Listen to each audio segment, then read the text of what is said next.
Welcome to Shelf Help. Today we're speaking with Peter Barsoom, who is the founder and CEO of 1906, who's joining us from New York City, one of today's most exciting cannabis markets in a lot of ways. 1906 was arguably the pioneer of what you might call functional cannabis, offering fast-acting cannabis products. Prior to 1906, Peter had quite a successful career in the finance world, leadership stints at powerhouses like American Express, Merrill Lynch, Morgan Stanley, et cetera. Definitely excited to dive into it. Peter, maybe just first off for the listeners that maybe aren't as familiar with 1906, maybe just kind of give just quick lay of the land in terms of origin story, why behind the brand, core products you guys offer, and maybe just a few places where people can get their hands on them, and then we'll go from there. Yeah. Thank you, Adam. It's great to be on the show here with you. To give you a little background, so 1906 is now a 10-year-old company. We started back in 2015 in Colorado, one of the first states to legalize. And we created the company for three reasons. One is we love smoking flower, but there are times in the day and places where you can't smoke flower. And so the first reason why we created 1906 is for people like us who want to get the closest thing to a flower experience in an edible format. And as you know, and a lot of other people know, if you're a flower smoker, most edibles, they suck. That you have no idea how it's going to make you feel. Takes way too much time to hit you. You don't know how long it's going to last.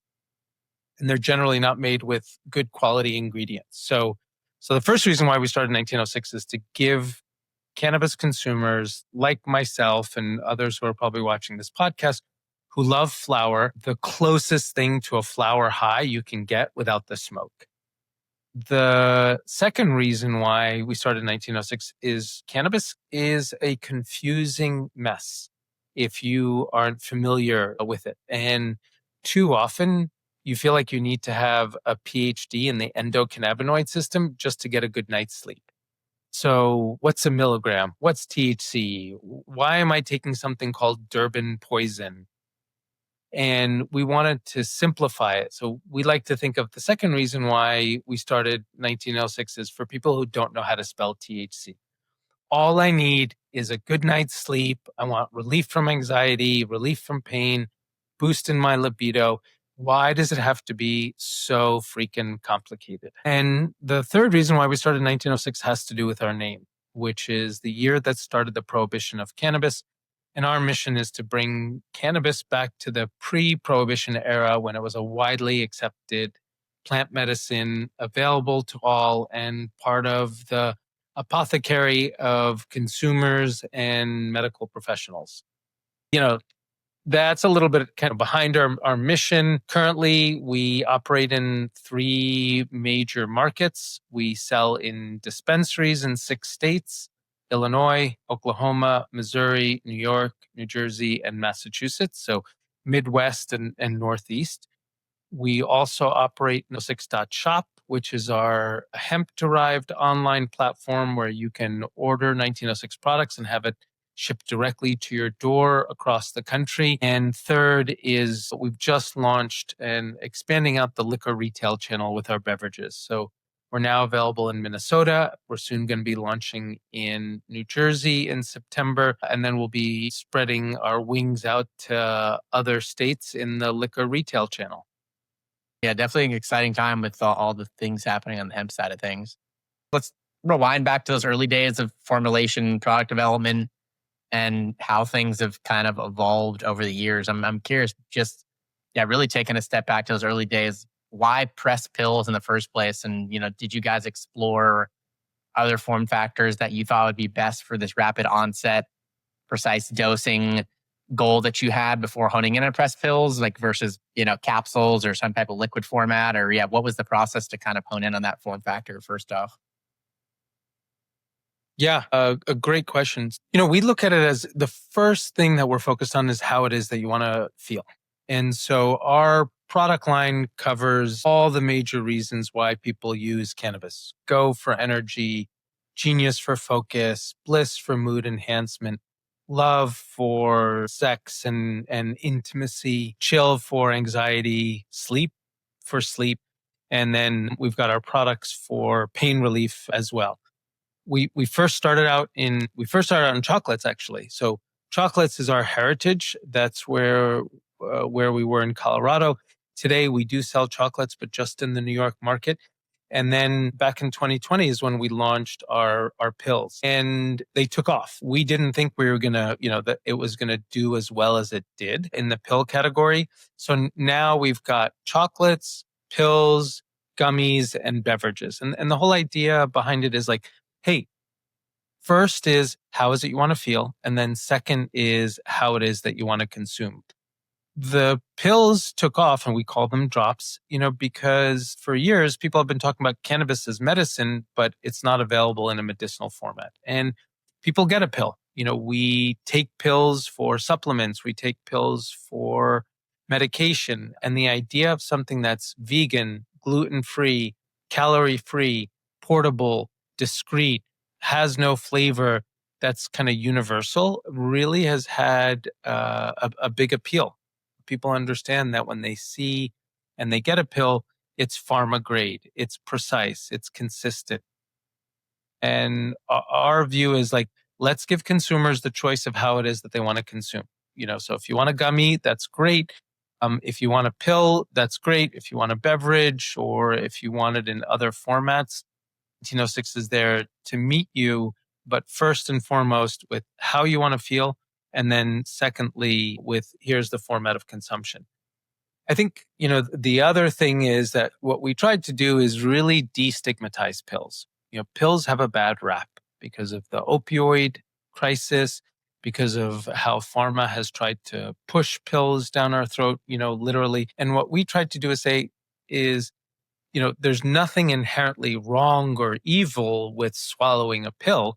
It's a format. If you make it precise and functional and attractive, because of the shape of the pill, and it's easy to swallow, and all of our pills are color coded to how you want to actually feel, that just opens up a whole new format for consumers who don't necessarily want, sugary gummies that taste a particular way. I may not like, elderberry, lavender in order to help me go to sleep. I may not want to brush my teeth after I take a gummy for sleep. So we know how to take pills. We take Ambien, we take Adderall, we take Xanax, we take other medications here.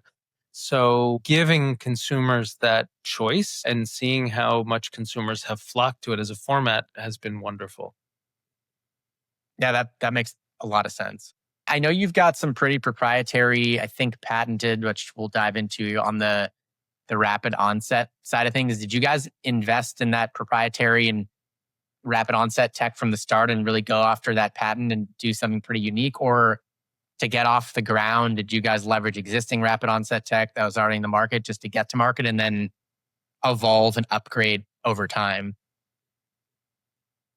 Yeah, like let's rewind back, 10 years ago when we started, there was no such thing as low dose products.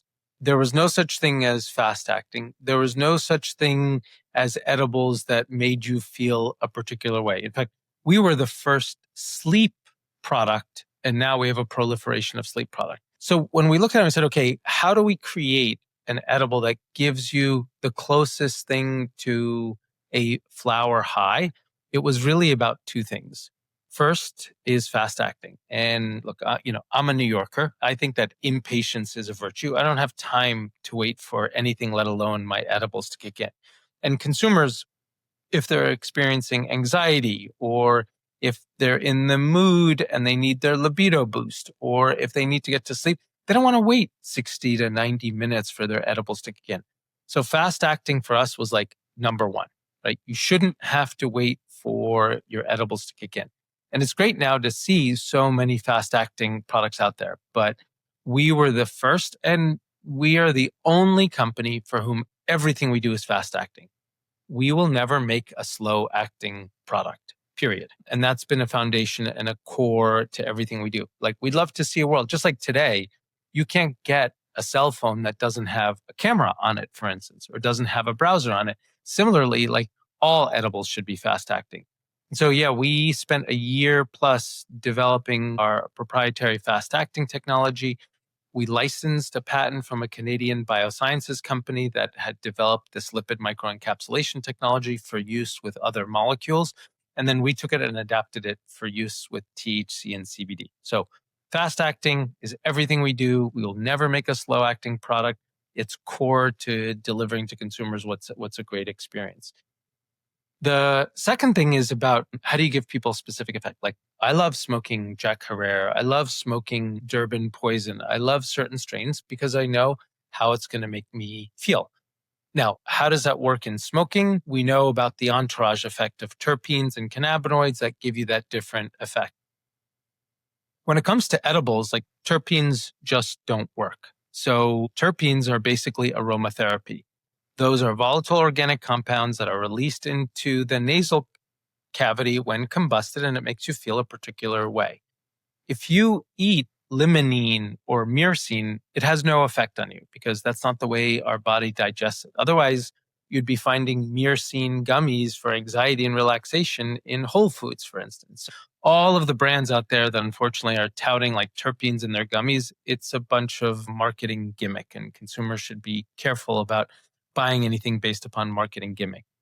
We create that entourage effect through other dietary supplements and plant medicine. So limonene is uplifting when it comes in a sativa strain.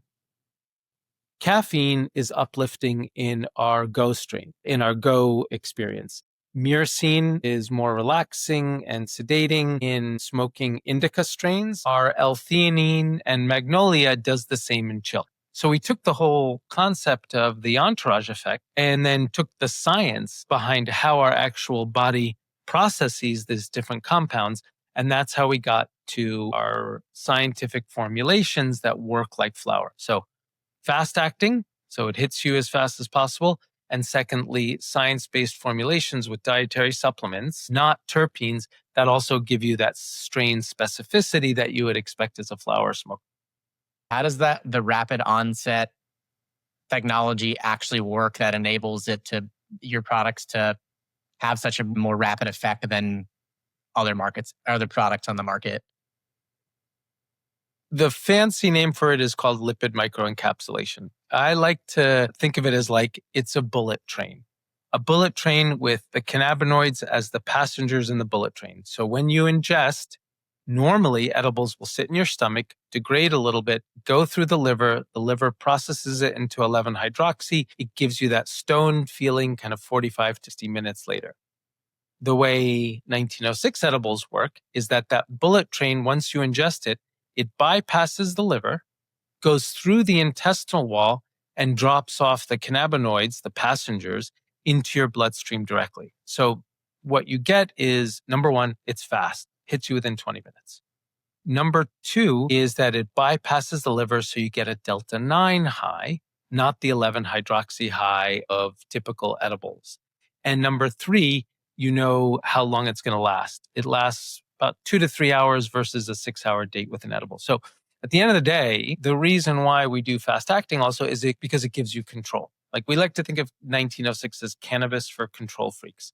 You get to control when it's going to hit you, how long it's going to last, and what kind of experience or high you're going to get. You mentioned the Go product, a few other SKUs you have. How did you decide, thinking back to those early days when you launched with those initial need state SKUs, how did you decide which need state should be a part of the core launch lineup, or the ones that you knew had the most confidence and were going to have the most demand for? Yeah, that's it. Like the thing that we did is we are maniacally focused on listening to our customers, right? So we asked consumers, what is it you use cannabis for? And they came back and said, I use it for sleep. I use it for pain. I use it for anxiety. You know, those are the top, typically 3 reasons why people use cannabis. And then the other reasons why is we've got people who use it for energy.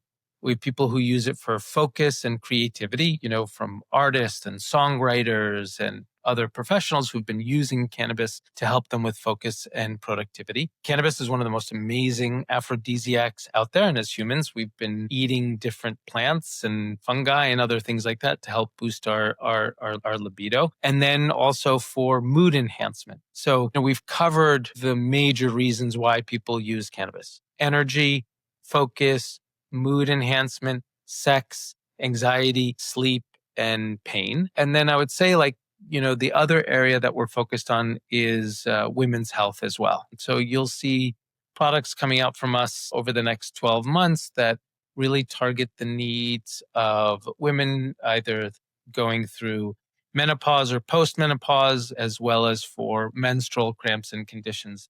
So I think once we cover that really big and important piece of women's health, we will have covered like the 90+% of reasons why people turn to cannabis for health and wellness.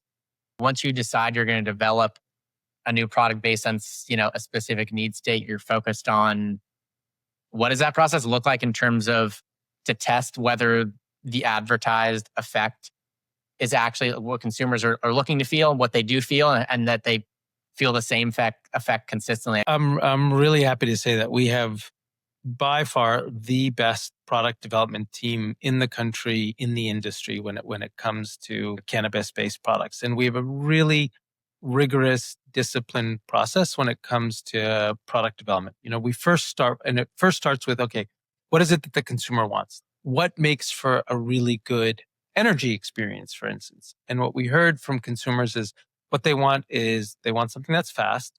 They want something that will give them a boost of energy.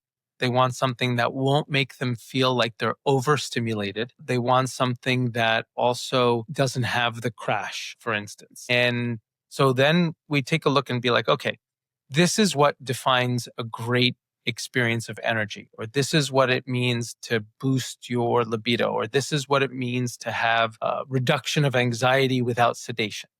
And then we go through and be like, what are the different ways in which we can achieve that? So what are the different dietary supplements and plant medicines that meet those specific needs? And our science team then will filter through hundreds of different compounds that could possibly achieve, for instance, energy without the crash. And we look at the data. We have a lot more data about these dietary supplements than we do about cannabis. So caffeine is well studied. L-theanine is well studied. Ashwagandha is well studied. And then we look at safety, efficacy, and the interaction with cannabis.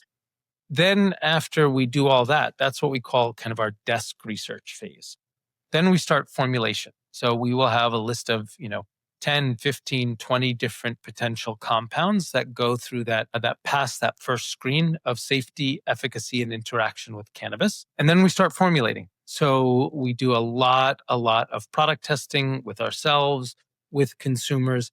And that process, can typically take from months to potentially years. As an example, we launched our pain products at the end of last year. Pain is something we've been working on literally for 2 years. And it took that long to get it right because there's so many different elements of pain, so many different factors associated with it. And then once we actually get a product that works, then we put it out into market and typically in pilot so that we start to get real customer feedback. And only then do we start launching it nationally. So that discipline approach, it takes time. It takes science and it takes time and it takes engagement with customers. And then often, what it takes is then we tweak it over time based upon as we get more customer feedback. What is it that customers like? What is it that customers would like to see added to it? And then we make modifications on the margins then to continue to meet those needs. So we think of ourselves as like product first, a product innovation company first, grounded in science and grounded in customer feedback. Yeah. Our beta folks love, people who are part of our beta team love being part of our product development cycle as well. Yeah, I'm sure. I think a lot of people would probably love to be part of that team. What's been your what's historically been your best-selling SKU? It's fascinating. It definitely differs. Like Colorado, it was much more a chill and a sleep product. New York is much more about go and bliss, for instance. So as you would expect, given kind of who the consumers are in each market, the demand definitely does change. Across the board, our top 3 selling SKUs are bliss, because who doesn't need more bliss in their life? chill, because don't we have so much anxiety, particularly in this modern day and age. And then our, in the markets where it's available, our pain product.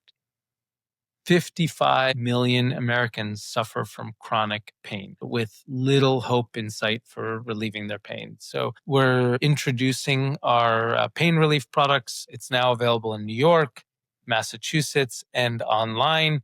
It's soon going to be available in New Jersey. We're just launching also in Oklahoma and Missouri as well. So I would expect our pain products to be, at the top of the list as we expand that out. But bliss, chill, and pain are the top, and then after that, love, because sex, we all could use help with connecting better with ourselves and with our partners. Kind of that's next in the queue.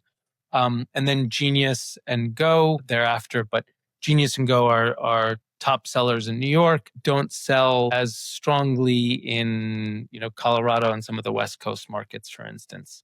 Shifting gears a bit, from what I know, you guys have primarily focused on growth across the U.S., at least via partnerships, via co-packers and licensing partnerships. How a lot of different operators do in the space. Everyone has their different strategy and approach, but versus generally opening your own facilities, investing in capex and whatnot.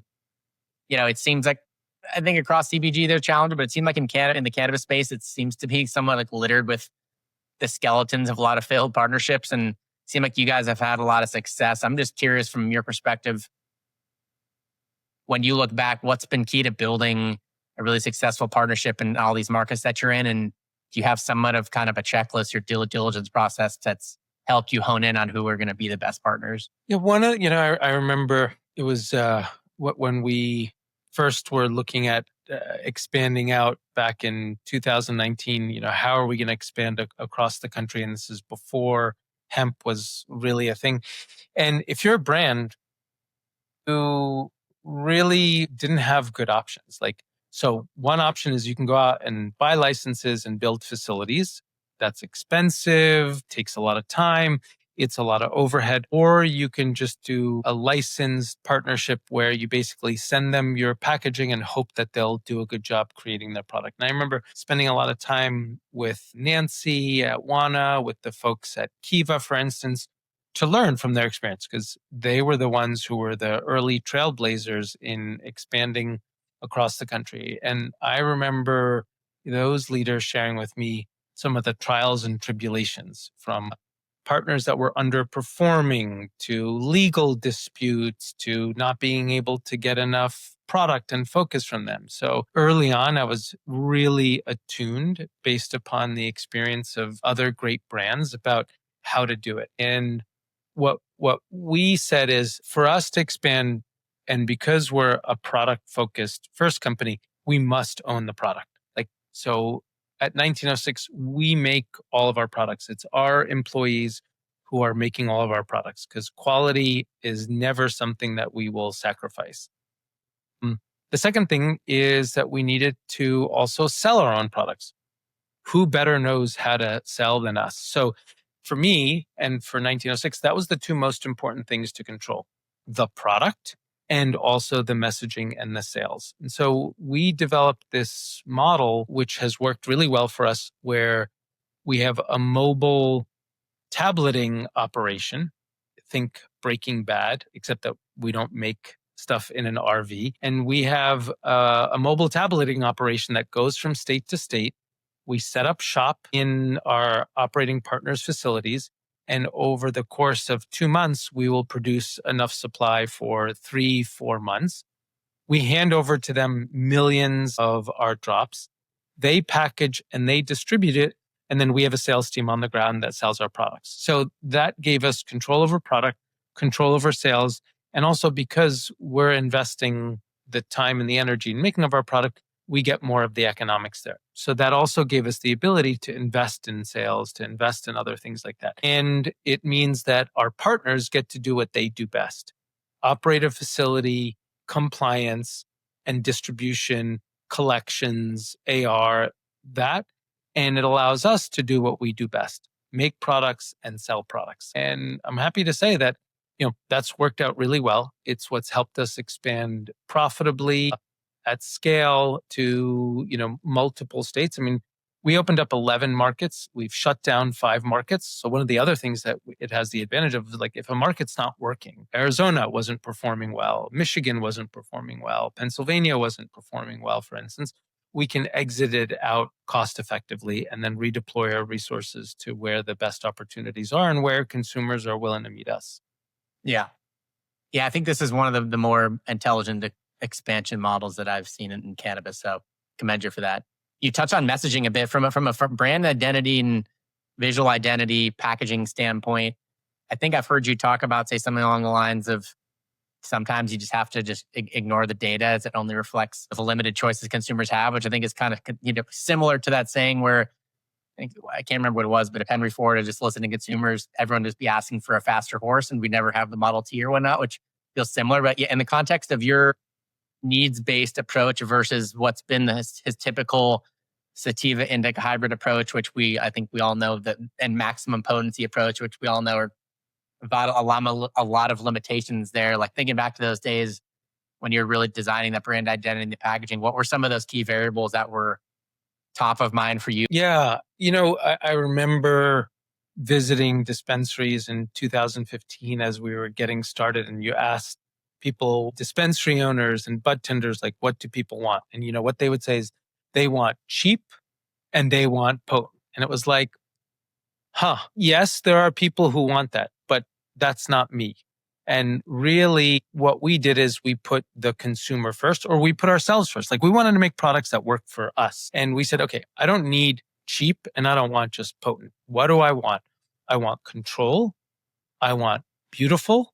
I want efficacy. And that infused everything that we do. It's got to be quality. It's got to be beautifully designed. It's got to work. It's got to be clear and simple. And whether it be through the use of our simple names or through the use of colors, how is it that we then communicate those traits? Quality, efficacy, safety. And that was our design brief. So we took that as a North Star. Here is who our consumer is. It is not the 25. It is people like us who want quality, are willing to pay for quality, don't want to take any chances with respect to safety and efficacy. And then we said part of our mission is also to make cannabis accessible. So, whether it be our pouches that only contain, 10 milligrams, how do we meet customers where they are from a price point perspective as well? So it isn't just about price per milligram, because that's not the way most consumers or people think. Like people don't buy beer on price per proof or otherwise all we'd be drinking all day long is Everclear. So even when we think about things like price, it isn't about the price per milligram. It's about, I only have $10 in my pocket. What is going to help me achieve the desired state I have for just $10? So making things that have lower volume, for instance, so it's much more price accessible, as an example of how we meet, price sensitive consumers where they need to be at. And, we're thankful because it's worked. Consumers have told us it worked because they keep coming back to buy more. And you could see it, as they always say, like imitation is the best form of flattery. And now we could see many brands who have leaned into the use of colors or the use of names to tell consumers what it is that they're going to get. Yeah. When we started, everybody thought we were crazy. Like the dispensaries thought we were crazy. They're like, nobody's going to pay this much for it, or this is all that customers want. And we stuck to our convictions.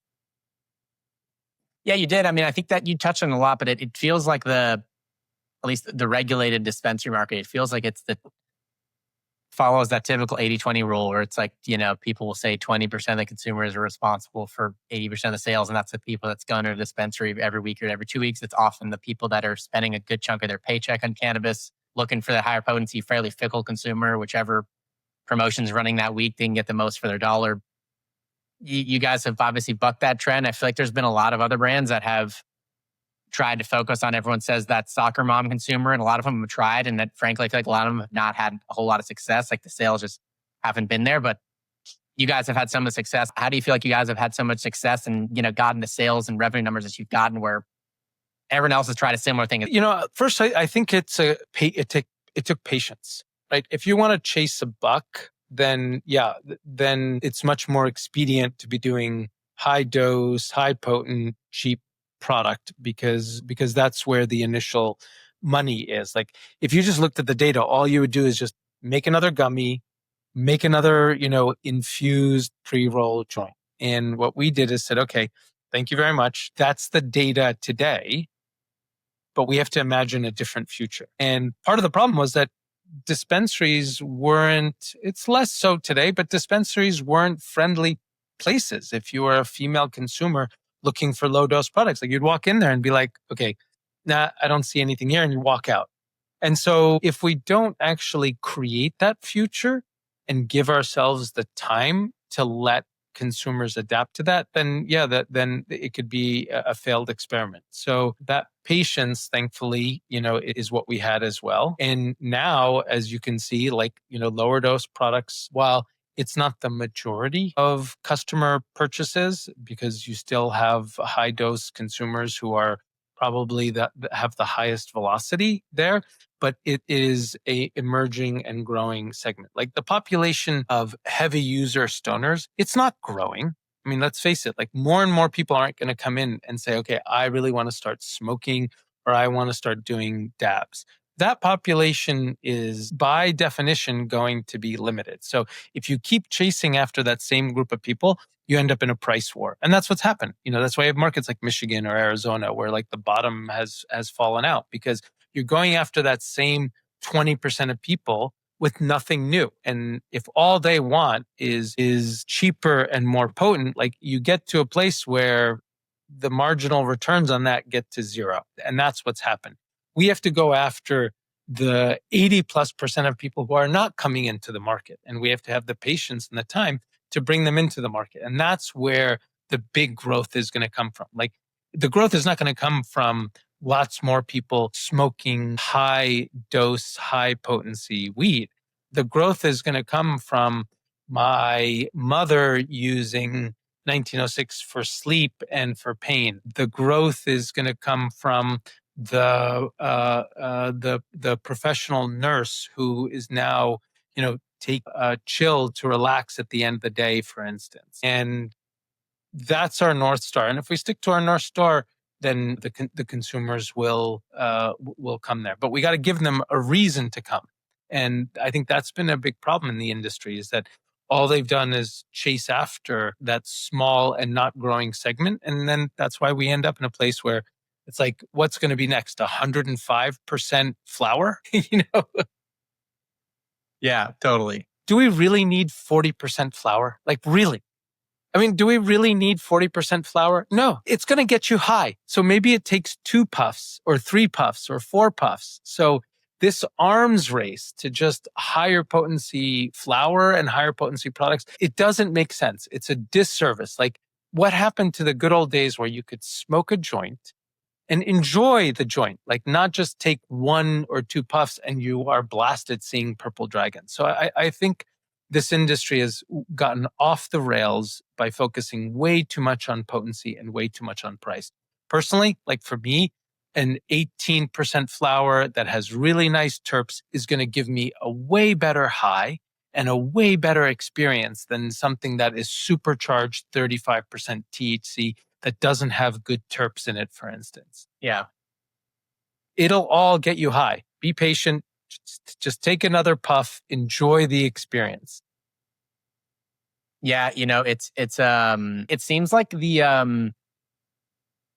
when COVID happened and everything went to like curbside pickup or just delivery, it seems like that whole concept like got exacerbated because everyone was just looking at digital menus for what they were going to order and buy. And the way that dispensary menus are set up, it just focuses on the potency number just because that's the way these technology platforms are set up because that's what retailers have told them that they want. It definitely feels like in a lot of ways that's where it kind of exacerbated because people weren't going into dispensaries asking bartenders what I should get and getting a bit more of a holistic understanding of products. They're just looking at digital menus. Okay, this is the highest potency. Here's the price.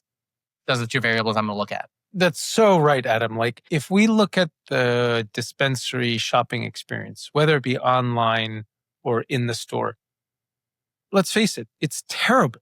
It is. It's gotta rank, in like the worst customer experiences ever created. If we look at it, like we typically give people three pieces of information. We give them a name, and often the name doesn't mean anything. What is some of these strain names that make absolutely like no sense to a customer, right? So we give them a name, but the name, you can't tell anything about the name. Second is we give them a number, which is the potency, and we give them a price. So we give consumers three pieces of information, one of which contains no value. And then the other two, okay, usually consumers price lower is better. And secondly, potency, which higher is better. So I think part of the issue is that, you can't blame consumers for it. It's because we've created a really bad shopping experience. And that's what drives that consumer purchases into higher potency, lower price. What other experience is like that? You don't go in and buy alcohol and everything is just oriented around the percent, the proof, and the price. No, what you get when you go into a liquor store is here's a description of how it's going to make you feel or how it tastes or the heritage there. So I think, like I said, the problem is not about consumers. The problem is what this industry has created as this Frankenstein of a customer experience that is driving customers to, okay, you've just given me a name that means anything, a price, and a potency. So how else am I supposed to make a decision here? Yeah, totally agree. Let's shift gears, talk about the hemp side of things. I think there's a lot of excitement. From your perspective, like where do you feel like we are today in this market, and where do you feel like it's heading over the next 5 to 10 years? Or I think that when we started 1906, as I mentioned, like our mission is to make cannabis accessible. We didn't start the company to say we want to sell weed through regulated dispensary channels. We said, nope, as consumers, as Americans, we should have access to cannabis. So hemp represents probably the most exciting moment that we have seen since we've started. The pace of legalization, like it was very exciting early on. More and more states were legalizing cannabis and that was creating momentum. But what happened is we created this way overburdened regulatory environment. Like we're treating cannabis more restrictive than we're treating far, far more dangerous drugs. Like, let's face it, cannabis is no more harmful and probably a lot less harmful than things like nicotine and things like alcohol. We already have a system for the distribution, the taxation, and the sale of goods targeted for 21 and older adults, right? In states across the country, you have to be 21 and older to buy cigarettes. You have to be 21 and older to buy alcohol. Like, why are we recreating the wheel and making the experience so much harder and so much more expensive? So I think what hemp represents is the opportunity to make cannabis accessible to millions and millions of people in an infrastructure that already works today. We know how to card people for a can of beer or for a bottle of wine or for a pack of Zyn or for a pack of cigarettes, for instance. Age gating, we know works. And so I think that's why hemp is so exciting. I mean, at the end of the day, it's the same molecule. Like whether you get THC from hemp or whether you get THC from the marijuana plant, it's the same exact molecule. It's like caffeine. You can get caffeine from coffee. You can get caffeine from guarana. We stay away from all the synthetic cannabinoids. And frankly, I don't think they deserve to be in market. This THCO and Delta 8 and all this other stuff. Like there's no science behind it. Like why bother? We know Delta 9 THC. It's a naturally occurring compound. So focus on that. And then distribute it through liquor, through convenience stores where other 21 and older products are distributed today. So I think that's what makes the hemp market so exciting. And that's why consumers are flocking to it. How is it that Texas has become the biggest cannabis market in the country? Crazy. It's not because of regulations. It's because consumers want it. Consumers want access to their cannabis, and they'll, in the form of hemp. So let's stop fighting customers. Let's stop forcing customers into a very difficult and very expensive regulatory scheme. And let's embrace hemp, and let's embrace these other distribution models that work. Yeah. I know you guys jumped into this market fairly recently. When did you guys decide to jump in? And more curious, like, why did you feel like that was finally the right time? I mean, we jumped in a year and a half ago because we saw the success of the beverages like Can and others. And then that's when we jumped in December of 2023. And it's been a phenomenal ride. The most important thing is that, hey, we've met consumers where they want to meet. From a distribution standpoint, what does your strategy look like in terms of D2C versus some of those retailers you mentioned where you can buy products that 21 and older? I mean, where we're focused is, so we have 3 channels. We have the legal regulated market where you can buy higher potency products, and also that's where you can get educated. So we love the dispensary channel because that's where you can talk to a bud tender, you can see a lot of options, you can get the education, and you can get higher dose products.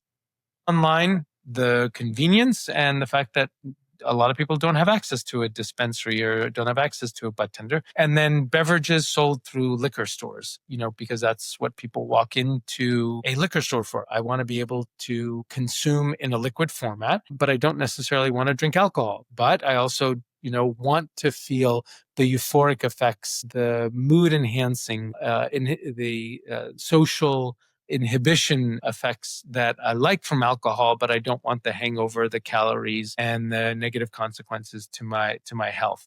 So that's the way I look at it. Dispensary has its place, D2C has its place, and liquor retail has its place. You recently launched this product called Off Duty, which is this powdered beverage additive. Tell me about how that thought process around expanding into this form factor, and how did the hemp market play into that decision, if at all? Yeah. So first, it's a liquid actually, so it's not a powder. Powder, got it. Look, what we saw is it's a liquid, which is even better. So you don't need a spoon to stir. Yeah, that's great. We saw much of the market was focused on these ready to drink beverages in a can, and those are great. But there's a lot of places where you can't carry a can around. I'm at a bar, I'm at a wedding, I am at the gym, for instance, and I don't want to carry a can around. Second is you're tied to a specific flavor, you're tied to a specific volume, you're tied to a specific dose. It is the antithesis of control and flexibility. A can is the most inflexible way to deliver a beverage product there. And what we understood, and what we believed, from ourselves is that I want to be able to do social drinking. I want something that's portable. I want something that's discreet, and I want to be able to mix it into anything. And so Off Duty, it comes in a beautiful little snap pack that you can just fold, pop, and drop into any liquid. No spoon required, no flavor, no sugar, no calories. It's 5 milligrams of THC, 5 milligrams of CBD. So if you want a higher dose, great. Just put 2 Off Duty into your liquid, and it's portable and it's discreet. So it's really revolutionizing the way in which people can socially drink. And it's been a phenomenal hit that we're great for because it works so well. And that's what consumers want. Yes, there's a place and a time for a canned beverage, but there's a lot of other moments where a can isn't appropriate. And that's the place that we fill in. That's great. Seems like there's been just a lot of excitement around this cannabinoid THCV within the industry, at least for quite a while, whether people say it's an appetite suppressant or it's much more euphoric energy standpoint. And I think that's definitely interesting, but it hasn't really seemed to take off in a meaningful way. I know it's one of the much more expensive cannabinoids, so maybe just as simple as that. But I'm curious from your perspective, have you guys played around with this cannabinoid at all? And just curious from your take, why do you feel like it's taken off as much as attention it's gotten? First, it hasn't really taken off. I mean, let's be real. Let's look at the facts. Yeah, for sure. That, it hasn't really taken off. And why? I think it's 2 reasons. Number one, It's very expensive. And number two, it doesn't work that well. Like it doesn't do appetite suppressant. Ozempic does appetite suppressant. So I think the claims are mostly bullshit around it. And if you want energy, like that's why we use caffeine, for instance, or other stimulants there, because there is science there. And we know it works and we know we can deliver it to customers at affordable price. I think the more interesting compounds like CBG and CBC have a lot more science behind it, have a lot more efficacy. And that's, look, we go where the science is, not where the marketing hype is. If there's more science behind THCV and the prices come down for it, we will incorporate it into our products. But for now, we see it as all expense and all hype. Yeah. Yeah. I think that's a totally fair take. I could be wrong here, but I think I also read that you guys have been exploring a product line that's going to be focused on this other ingredient called kanna, K-A-N-N-A. I think it's a functional ingredient that I've heard just started here, had been talked about a bit more. Assuming I read correctly, I'm not totally off there. Like, well, what is kanna and why is it getting more attention lately? Yeah. No, actually, we use kanna and scaletium. That's do? what's in our Bliss formula. So, yeah. We are the largest importer of kanna or scaletium in North America. We've been using kanna in our Bliss product since day one. And it's a plant that comes from South Africa. It's a succulent plant. It is the closest thing to legal MDMA or legal Molly that you can get. It hits your serotonin 2A receptors. It gives you this mood enhancement, makes you feel like the world is the happiest place.